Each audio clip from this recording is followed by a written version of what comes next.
Our top news this week. Bright Tangerine has a new EVF bracket designed to make it easier for camera operators to adjust the EVF on their Alexa or Sony Venice camera. Also compatible with a wide range of viewfinders, including the Sony Venice, all ARRI viewfinders for Alexa Mini LF, Amira, and also older Alexa models, the new Bright Tangerine Axial EVF bracket offers a solid build quality and hassle-free adjustment that will save you time on set. In addition, the Axial EVF bracket works well with the Canon EVF V70 viewfinder and the LM-V2 touchscreen, as featured on the Canon C300 Mark III. The Axial EVF bracket allows for one-hand viewfinder adjustment and also features a drop-free design. ARRI is releasing a beta version of the latest Alexa Mini LF SUP 7.0 firmware, adding some much-requested Super 35 recording formats.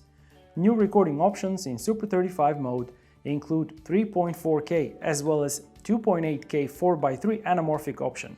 In addition, ARRI is also adding two new large format recording options, including 4.3K LF 16:9 in both UHD 4K and Full HD. Other new improvements in SUP 7.0 include better magnification monitoring overlay, more frameline options, as well as improved communication with L-bus devices. Canon has launched their first line of 4K PTZ cameras, designed for indoor live streaming of corporate, music, and broadcast events. The top-of-the-range CRN500 features a 1-inch CMOS sensor, excellent low-light capabilities, dual-pixel AF, built-in ND filters, a 15x zoom, and C-Log 3 for more flexibility in post-production.